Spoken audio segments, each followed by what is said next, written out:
31. Les armes sont des instruments néfastes et répugnent à tous. Celui qui comprend le Tao ne les adopte pas. La place d'honneur est à gauche quand le gentilhomme est chez lui. Elle est à droite quand il porte les armes. Les armes sont des instruments néfastes. Elles ne sont pas des instruments de gentilhomme. Celui-ci ne s'en sert que par nécessité, car il honore la paix et la tranquillité et ne se réjouit pas de sa victoire. Celui qui se réjouit de sa victoire prend plaisir à tuer les hommes. Celui qui prend plaisir à tuer les hommes ne peut jamais réaliser son idéal dans le monde. Dans les événements fastes, la place d'honneur est à gauche. Dans les événements néfastes, elle est à droite. Le général en second occupe la gauche, le général en chef occupe la droite. Cela signifie qu'ils sont placés selon les rites funèbres. Le massacre des hommes, il convient de le pleurer avec chagrin et tristesse.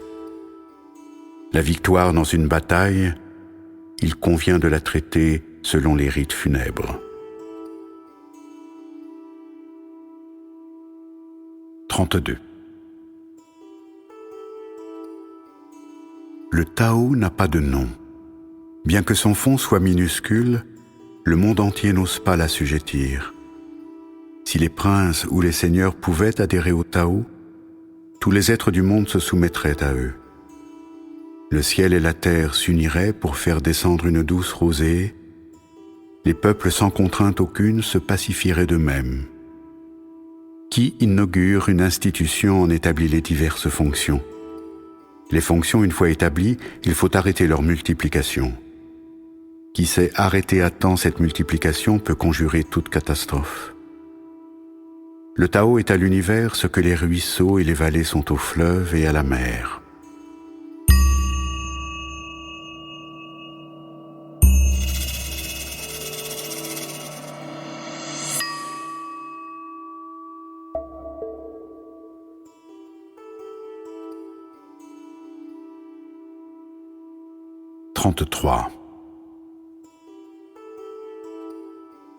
Qui connaît autrui est intelligent.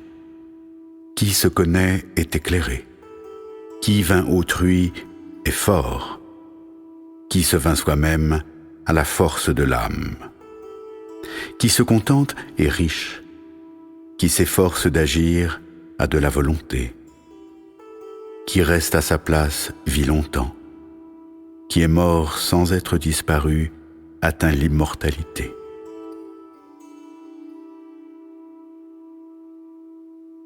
« 34. Le grand Tao s'épand comme un flot, il est capable d'aller à droite et à gauche. Tous les êtres sont nés de lui sans qu'il en soit l'auteur. Il accomplit ses œuvres, mais il ne se les approprie pas. Il protège et nourrit tous les êtres sans qu'il en soit le maître. Ainsi, il peut s'appeler grandeur. C'est parce qu'il ne connaît pas sa grandeur que sa grandeur se parachève. 35. Celui qui détient la grande image peut parcourir le monde. Il le fait sans danger, partout il trouve paix, équilibre et tranquillité. La musique et la bonne chère attirent les passants, mais tout ce qui émane du Tao est monotone et sans saveur. On regarde le Tao, cela ne suffit pas pour le voir. On l'écoute, cela ne suffit pas pour l'entendre. On le goûte, cela ne suffit pas pour en trouver la saveur. 36. Qui veut abaisser quelqu'un doit d'abord le grandir. Qui veut affaiblir quelqu'un doit d'abord le renforcer. Qui veut éliminer quelqu'un doit d'abord l'exalter. Qui veut supplanter quelqu'un doit d'abord lui faire des concessions. Telle est la vision subtile du monde. Le souple vainc le dur. Le faible vainc le fort. Le poisson ne doit pas sortir des eaux profondes.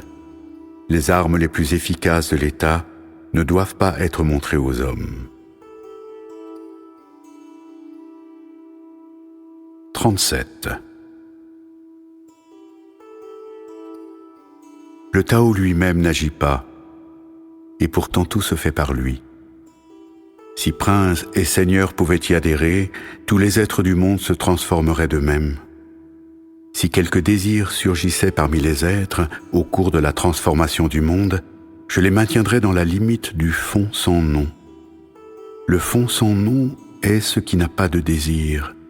C'est par le sans-désir et la quiétude que l'univers se règle de lui-même.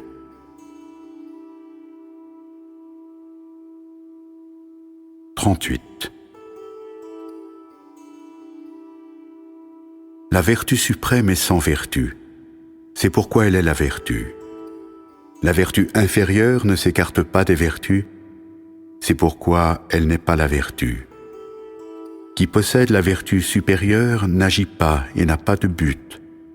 Qui ne possède que la vertu inférieure agit et a un but.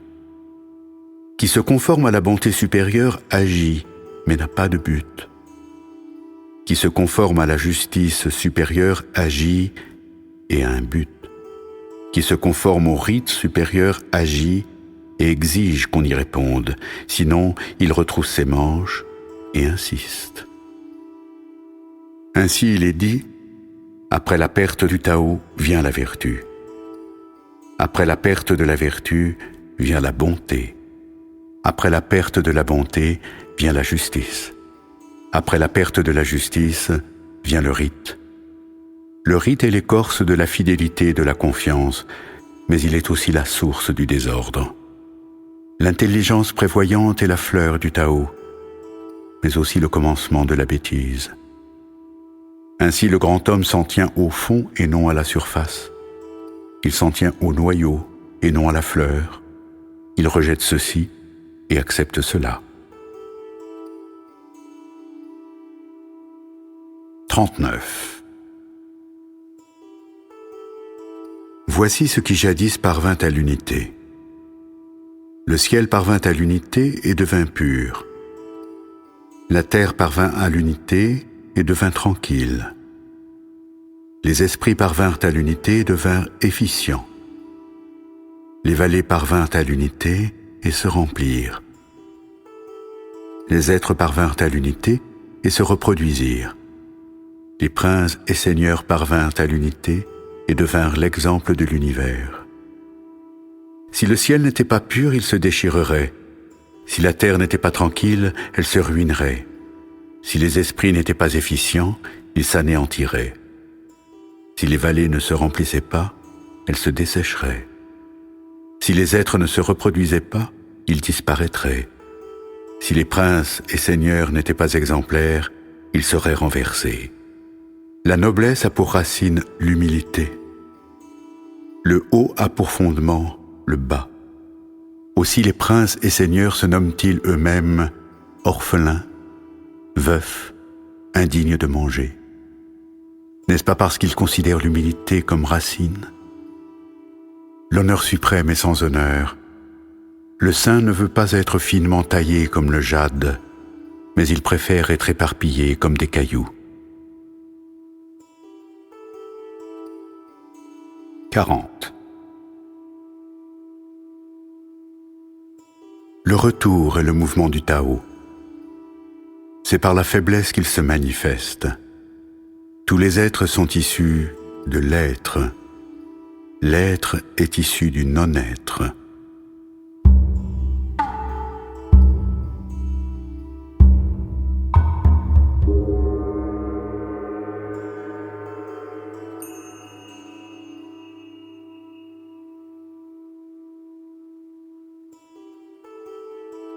« 41. Lorsqu'un esprit supérieur entend le Tao, il le pratique avec zèle. Lorsqu'un esprit moyen entend le Tao, tantôt il le conserve, tantôt il le perd. Lorsqu'un esprit inférieur entend le Tao, il en rit aux éclats. S'il n'en riait pas, le Tao ne serait plus le Tao, car l'adage dit Le chemin de la lumière paraît obscur, le chemin du progrès paraît rétrograde, le chemin uni paraît raboteux, la vertu suprême paraît vide, la candeur suprême paraît souillée, la vertu surabondante paraît insuffisante, la vertu solide paraît négligente, la vertu de fond paraît fluctuante. Le grand carré n'a pas d'angle, le grand vase est lent à parfaire, la grande musique n'a guère de son, la grande image n'a pas de forme, le Tao caché n'a pas de nom. Et pourtant c'est lui seul qui soutient et parachève tous les êtres.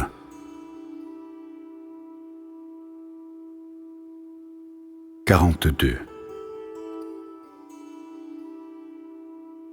Le Tao engendre un engendre deux engendre trois engendre tous les êtres du monde. Tout être porte sur son dos l'obscurité et serre dans ses bras la lumière. Le souffle indifférencié constitue son harmonie. Ce qui répugne aux hommes, c'est d'être orphelin, veuf, indigne de manger. Et pourtant, prince et duc ne se nomment pas autrement. Qui se diminue grandira, qui se grandit diminuera. J'enseigne ceci après d'autres. L'homme violent n'aura pas une mort naturelle, que celui qui l'a dit soit mon maître.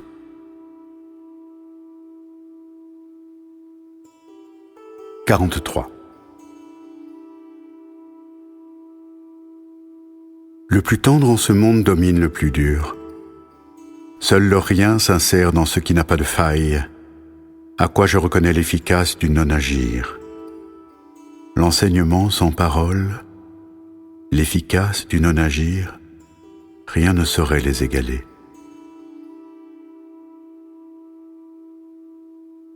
44.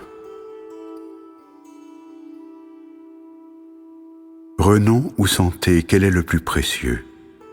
Santé ou fortune, quelle est la plus importante? À gagner l'un en perdant l'autre, où est le pire? Qui trop aime le renom doit le payer trop cher. Qui trop amasse subit de lourdes pertes. Qui de peu se contente évite toute insulte. Qui sait se réfréner prévient les catastrophes. C'est ainsi qu'on peut vivre longtemps. 45. La perfection suprême semble imparfaite. Son action n'a pas de cesse. La plénitude suprême semble vide. Son action n'a pas de limite. La droiture suprême paraît sinueuse. L'habileté suprême paraît maladroite. L'éloquence suprême paraît bégayante. Le mouvement triomphe du froid. Le repos triomphe de la chaleur.